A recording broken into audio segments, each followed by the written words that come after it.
Cabin mate 24 hours study hall and work space mobile app download చేసుకుని ఇప్పుడే మీ cabin book చేసుకోండి. జమ్మూ కాశ్మీర్లో జరిగిన ఉగ్రవాదుల దాడిపైన ప్రతి భారతీయుడు స్పందిస్తున్నారు. సోషల్ మీడియా వేదికగా ఎవరైతే పాకిస్తాన్ ఉగ్రముఖలు ఉన్నారో లేదంటే నిన్న దాడికి పాల్పడిన వారు ఉన్నారో వారందరినీ కూడా కఠినంగా శిక్షించాలని డిమాండ్ చేస్తున్నారు. మనతో కొంతమంది ప్రజలు ఉన్నారు. ఒకసారి నిజానికి ఇండియాలో ఎక్కడ జరిగినా స్పందించేవారు ఎక్కడైనా కొందరు ఉంటారు. సో కొంతమంది ఉన్నారు, మాట్లాడే ప్రయత్నం చేద్దాం. భయ్య చెప్పండి, నిన్న జరిగిన ఘటనను ఎట్లా చూస్తారు ఒక భారతీయుడిగా? ఒక భారతీయుడిగా ఫస్ట్ మనము చూడాల్సింది ఏంటంటే ప్రతి ఒక్కరు మత సామరస్యంగా అందరం ఉంటాం. నేను భారతదేశంలో అన్ని ప్రదేశాలకు వెళ్ళాను, కాశ్మీర్కి వెళ్ళినాను, కేరళ వెళ్ళాను.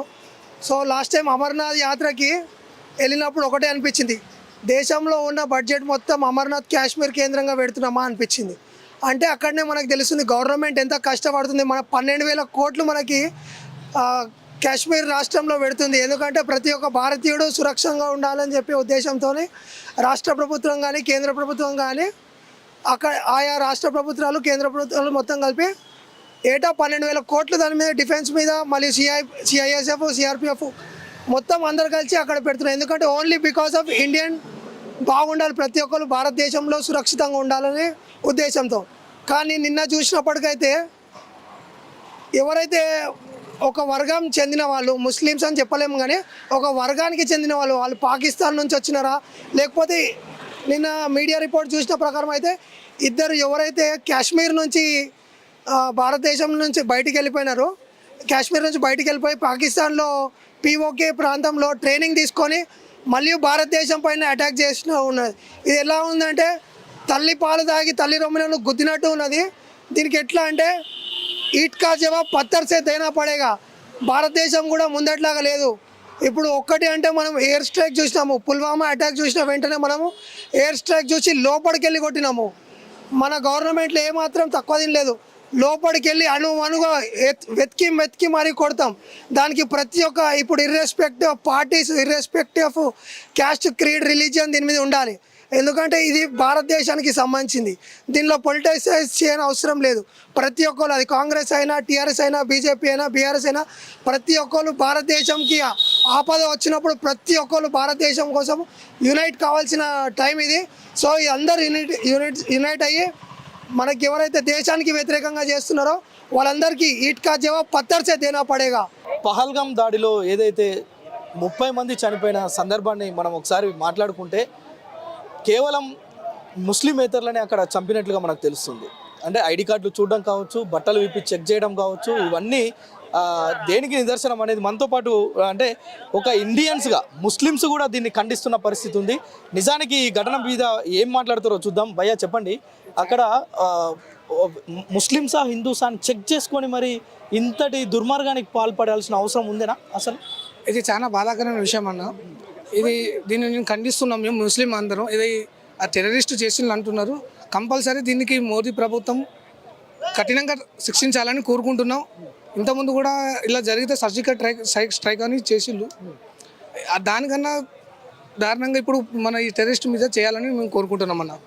ఇప్పుడు మన విశేషం ముస్లిం, హిందూ, క్రిస్టియన్స్ అని కాదు, ఇండియా పరిస్థితి. దాంట్లో మా ముస్లిం కూడా ఉన్నారు, క్రిస్టియన్స్ కూడా ఉన్నారు, హిందూ కూడా ఉన్నారు. 26 మంది గాయపడిన, కొంతమంది చనిపోయారు, అంతా ఉన్నది. కానీ దాని మీద యాక్షన్ తీసుకోవాలి గవర్నమెంట్. ఇప్పుడు మనకైతే గవర్నమెంట్ ఎక్కువ తెలుసు, మనకేం తెలియదు దాని గురించి ఏం యాక్షన్ తీసుకోవాలో. మాకన్నా వాళ్ళకి ఎక్కువ 100% తెలుసు.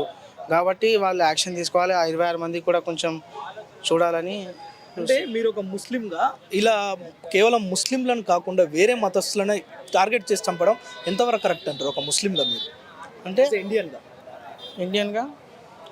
అంటే కేవలం ముస్లింలు కాకుండా వేరే హిందూస్, వేరే ఇతర మతస్థులను చంపడం ఎంతవరకు కరెక్ట్ అంటారు? కరెక్ట్ కాదండి, అది కరెక్ట్ కాదు అంటున్నా కదా.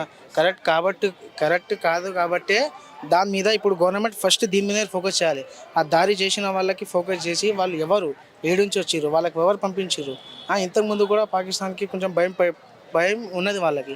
ఆ భయం పోకూడదు కాబట్టి ఈ యాక్షన్ ఫస్ట్ తీసుకోవాలి గవర్నమెంట్. ఆ యాక్షన్ తీసుకుంటే ఆ భయం పోదు వాళ్ళకి. అసలు వీళ్ళు ఏడు నుంచి వచ్చారు, వాళ్ళు ఏంది కన్ఫర్మ్గా చేయాలని గవర్నమెంట్కి. ఏంటి ఈ ఘటన పైన మీరు ఏమంటారు ఒక ముస్లింగా? ఖండిస్తున్నా ఎంతసేపు రా మాటలు ఖండించడం, తలలు ఖండించండి.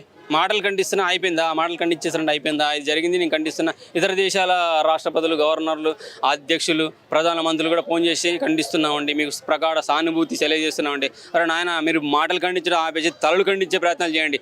శాంతి శాంతి శాంతి, అహింస అహింస, ఇదే మనం ఇంకా బోధించుకుంటూ పోతానే ఉందాం, ఇదే పాటించుకుంటూ పోదాం. మళ్ళీ వస్తారు మళ్ళీ 400 ఏళ్ళు పరిపాలిస్తారు. అప్పుడు ఏం లేదు, ఇక అధపాతాలకు వెళ్ళిపోతాం మనం.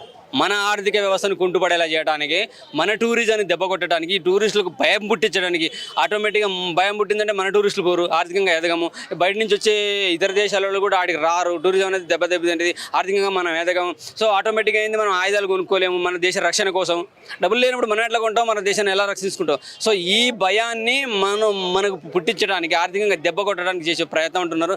సేమ్ టైం డ్రెస్సులు ఇప్పి మరీ చెక్ చేసి చంపారంట. అంటే ఇక్కడ హిందూ కుల మతాలకు కూడా చూసి మరీ చంపేస్తున్నారు. సో ఇది మాత్రం చాలా దారుణమైన విషయం.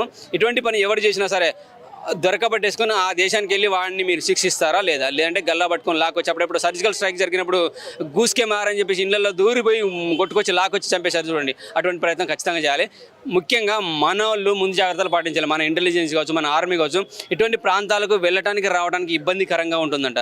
సో ముందు జాగ్రత్తగా మన కనీసం 2 కమాండోలు అని ఉండాలి, మిలిటరీ వాళ్ళు. ఎందుకంటే బార్డర్లో ఉన్న ప్రాంతాలు కదా. సో ఆడికి వచ్చి ఎవడో కూడా అటాక్ చేయొచ్చు. చూడండి, మన డ్రెస్లో ఉన్నారంటారు, అంటే మన వాళ్ళ సపోర్ట్ ఎంత ఉందో అక్కడ ఉన్న వాళ్ళు, జమ్మూ కాశ్మీర్లో ఉన్న సపోర్ట్ ఎంత ఉంటే వాళ్ళు ఆ డ్రెస్ వేసుకొని ధైర్యంగా వచ్చి అటాక్ చేయగలుగుతారు.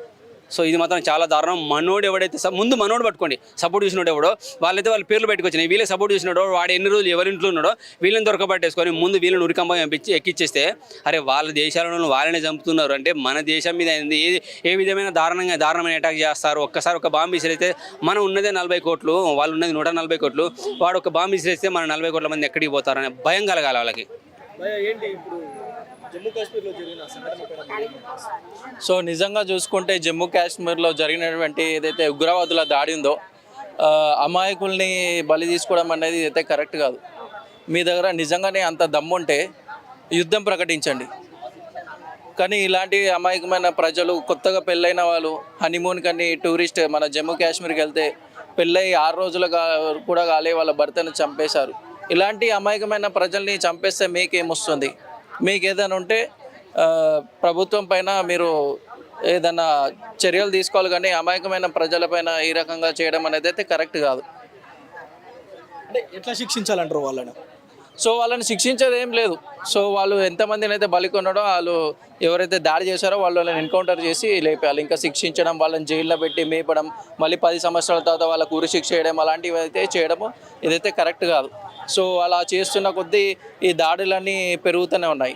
మనం గతంలో కూడా చూసుకోవచ్చు, ఏదైతే లుంబిని పార్క్లో కానివ్వండి, గోకుల్ చాట్లో కానివ్వండి, ఆ వాళ్ళని ఉగ్రవాదులను పట్టుకొని జైల్లో పెట్టి వాళ్ళకి మేపేందుకే కొన్ని కోట్ల రూపాయలు మనం పెట్టడం జరిగింది. సో అలాంటి చేయడం వల్ల వాళ్ళకి ఏంటంటే, మనం ఏం చేసినా మాకు ఒక 10 సంవత్సరాల తర్వాత, ఒక 20 సంవత్సరాల తర్వాత ఉరి శిక్ష పడుతుంది అని తెగించి వారు వస్తున్నారు. కానీ వాళ్ళని పట్టుకున్న వెంటనే వాళ్ళని ఎన్కౌంటర్ చేసేస్తే అప్పుడు ఇలాంటి దాడులు అనేవి జరగకుండా ఉంటాయి. నిన్న కాశ్మీర్లో ఏదైతే ఒక అటాక్ జరిగిందో, ఐ ఫీల్ అదంతా ఒక రాంగ్. ఇండియాలో ఉండి ఇండియన్స్నే ఇలా దెబ్బతీయడం అనేది నాట్ కరెక్ట్. సో నా ఫీలింగ్ ఏంటంటే, ఎవరైతే వాళ్ళని ఇట్లా చేసిండ్రో వాళ్ళని కూడా కరెక్ట్ గవర్నమెంట్ ఒక పనిష్ చేయాలని అనుకుంటున్నాను. అది ఏ గవర్నమెంట్ అయినా కానీ గవర్నమెంట్ మాత్రం వాళ్ళ వెనుక అగేన్స్ట్ ఒక యాక్షన్ తీసుకోవాలని నేను అనుకుంటున్నాను. సుమన్ టీవీలో మీ పర్సనల్ అండ్ బిజినెస్ ప్రమోషన్స్ కోసం కింది నెంబర్కి కాంటాక్ట్ చేయండి.